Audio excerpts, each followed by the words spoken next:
Frog and Toad Are Friends by Arnold Lobel. Frog and Toad are friends. There are 5 little stories in this book: Spring, the story, a lost button, a swim, and the letter. Spring. Frog ran up the path to Toad's house.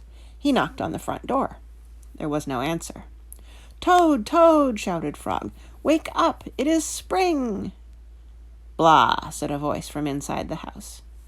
"Toad, Toad," cried Frog, "the sun is shining. The snow is melting. Wake up." "I am not here," said the voice. Frog walked into the house. It was dark. All the shutters were closed. "Toad, where are you?" called Frog. "Go away," said the voice from a corner of the room. Toad was lying in bed. He had pulled all the covers over his head. Frog pushed Toad out of bed. He pushed him out of the house and onto the front porch. Toad blinked in the bright sun. "Help," said Toad. "I cannot see anything." "Don't be silly," said Frog. "What you see is the clear, warm light of April, and it means that we can begin a whole new year together, Toad. Think of it," said Frog. "We will skip through the meadows and run through the woods and swim in the river. In the evenings we will sit right here on this front porch and count the stars." "You can count them, Frog," said Toad. "I will be too tired. I am going back to bed." Toad went back into the house. He got into the bed and pulled the covers over his head again. "But, Toad," cried Frog, "you will miss all the fun." "Listen, Frog," said Toad, "how long have I been asleep?" "You have been asleep since November," said Frog. "Well then," said Toad, "a little more sleep will not hurt me. Come back again and wake me up at about 1/2 May. Good night, Frog." "But, Toad," said Frog, "I will be lonely until then." Toad did not answer. He had fallen asleep. Frog looked at Toad's calendar. The November page was still on top. Frog tore off the November page. He tore off the December page, and the January page, the February page, and the March page. He came to the April page. Frog tore off the April page, too. Then Frog ran back to Toad's bed. "Toad, Toad, wake up! It is May now." "What?" said Toad. "Can it be May so soon?" "Yes," said Frog. "Look at your calendar." Toad looked at the calendar. The May page was on the top. "Why, it is May," said Toad as he climbed out of bed. Then he and Frog ran outside to see how the world was looking in the spring. The story. One day in summer, Frog was not feeling well. Toad said, "Frog, you are looking quite green." "But I always look green," said Frog. "I am a frog." "Today you look very green even for a frog," said Toad. "Get into my bed and rest." Toad made Frog a cup of hot tea. Frog drank the tea, and then he said, "Tell me a story while I am resting." "All right," said Toad. "Let me think of a story to tell you." Toad thought and thought, but he could not think of a story to tell Frog. "I will go out on the front porch and walk up and down," said Toad. "Perhaps that will help me to think of a story." Toad walked up and down on the porch for a long time, but he could not think of a story to tell Frog. Then Toad went into the house and stood on his head. "Why are you standing on your head?" asked Frog. "I hope that if I stand on my head, it will help me to think of a story," said Toad. Toad stood on his head for a long time, but he could not think of a story to tell Frog. Then Toad poured a glass of water over his head. "Why are you pouring water over your head?" asked Frog. "I hope that if I pour water over my head, it will help me to think of a story," said Toad. Toad poured many glasses of water over his head, but he could not think of a story to tell Frog. Then Toad began to bang his head against the wall. "Why are you banging your head against the wall?" asked Frog. "I hope that if I bang my head against the wall hard enough, it will help me to think of a story," said Toad. "I am feeling much better now, Toad," said Frog. "I do not think I need a story any more." "Then you get out of bed and let me get into it," said Toad, "because now I feel terrible." Frog said, "Would you like me to tell you a story, Toad?" "Yes," said Toad, "if you know one." "Once upon a time," said Frog, "there were two good friends, a frog and a toad. The frog was not feeling well. He asked his friend the toad to tell him a story. The toad could not think of a story. He walked up and down on the porch, but he could not think of a story. He stood on his head, but he could not think of a story. He poured water over his head, but he could not think of a story. He banged his head against the wall, but he still could not think of a story. Then the toad did not feel so well, and the frog was feeling better, so the toad went to bed, and the frog got up and told him a story. The end. "How was that, Toad?" said Frog. But Toad did not answer. He had fallen asleep. A Lost Button. Toad and Frog went for a long walk. They walked across a large meadow. They walked in the woods. They walked along the river. At last they went back home to Toad's house. "Oh, drat," said Toad. "Not only do my feet hurt, but I have lost one of the buttons on my jacket." "Don't worry," said Frog.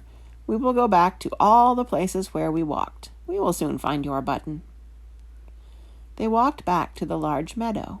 They began to look for the button in the tall grass. "Here is your button," cried Frog. "That is not my button," said Toad. "That button is black. My button was white." Toad put the black button in his pocket. A sparrow flew down. "Excuse me," said the sparrow. "Did you lose a button? I found one." "That is not my button," said Toad. "That button has 2 holes. My button has 4 holes." Toad put the button with 2 holes in his pocket. They went back to the woods and looked on the dark paths. "Here is your button," said Frog. "That is not my button," cried Toad. "That button is small. My button was big." Toad put the small button in his pocket. A raccoon came out from behind a tree. "I heard that you were looking for a button," he said. "Here is one I just found." "That is not my button," wailed Toad. "That button is square. My button was round." Toad put the square button in his pocket. Frog and Toad went back to the river. They looked for the button in the mud. "Here is your button," said Frog. "That is not my button," shouted Toad. "That button is thin. My button was thick." Toad put the thin button in his pocket. He was very angry. He jumped up and down and screamed, "The whole world is covered with buttons, and not one of them is mine." Toad ran home and slammed the door. There on the floor he saw his white, 4-holed, big, round, thick button. "Oh," said Toad, "it was here all the time. What a lot of trouble I have made for Frog." Toad took all of the buttons out of his pocket. He took his sewing box down from the shelf. Toad sewed the buttons all over his jacket. The next day Toad gave his jacket to Frog. Frog thought that it was beautiful. He put it on and jumped for joy. None of the buttons fell off. Toad had sewed them on very well. A swim. Toad and Frog went down to the river. "What a day for a swim," said Frog. "Yes," said Toad. "I will go behind these rocks and put on my bathing suit." "I don't wear a bathing suit," said Frog. "Well, I do," said Toad. "After I put on my bathing suit, you must not look at me when I get into the water. You must not look at me until I get into the water." "Why not?" asked Frog. "Because I look funny in my bathing suit. That is why," said Toad. Frog closed his eyes when Toad came out from behind the rocks. Toad was wearing his bathing suit. "Don't peek," he said. Frog and Toad jumped into the water. They swam all afternoon. Frog swam fast and made big splashes. Toad swam slowly and made smaller splashes. A turtle came along the river bank. "Frog, tell that turtle to go away," said Toad. "I do not want him to see me in my bathing suit when I come out of the river." Frog swam over to the turtle. "Turtle," said Frog, "you will have to go away." "Why should I?" asked the turtle. "Because Toad thinks that he looks funny in his bathing suit, and he does not want you to see him," said Frog. Some lizards were sitting nearby. "Does Toad really look funny in his bathing suit?" they asked. A snake crawled out of the grass. "If Toad looks funny in his bathing suit," said the snake, "then I, for one, want to see him." "We want to see him too," said 2 dragonflies. "Me too," said a field mouse. "I have not seen anything funny in a long time." Frog swam back to Toad. "I am sorry, Toad," he said. "Everyone wants to see how you will look." "Then I will stay right here until they go away," said Toad. The turtle and the lizards and the snake and the dragonflies and the field mouse all sat on the river bank. They waited for Toad to come out of the water. "Please," cried Frog, "please go away." But no one went away. Toad was getting colder and colder. He was beginning to shiver and sneeze. "I will have to come out of the water," said Toad. "I am catching a cold." Toad climbed out of the river. The water dripped out of his bathing suit and down onto his feet. The turtle laughed. The lizards laughed. The snake laughed. The field mouse laughed. And Frog laughed. "What are you laughing at, Frog?" said Toad. "I am laughing at you, Toad," said Frog, "because you do look funny in your bathing suit." "Of course I do," said Toad. Then he picked up his clothes and went home. The letter.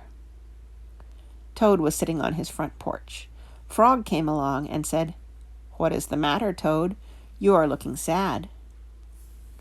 "Yes," said Toad, "this is my sad time of day. It is the time when I wait for the mail to come.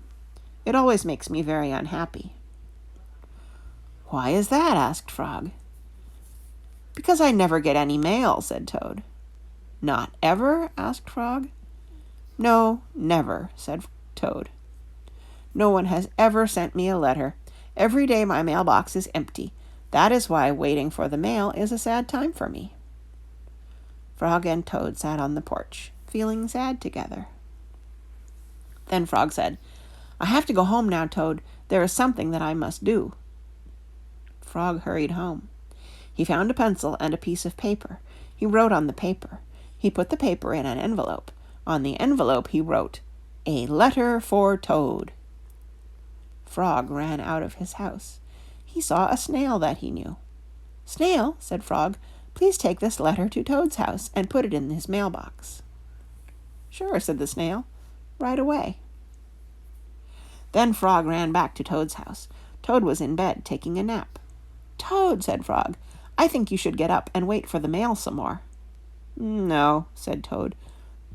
"I am tired of waiting for the mail." Frog looked out of the window at Toad's mailbox. The snail was not there yet. "Toad," said Frog, "you never know when someone may send you a letter." "No, no," said Toad. "I do not think anyone will ever send me a letter." Frog looked out of the window. The snail was not there yet.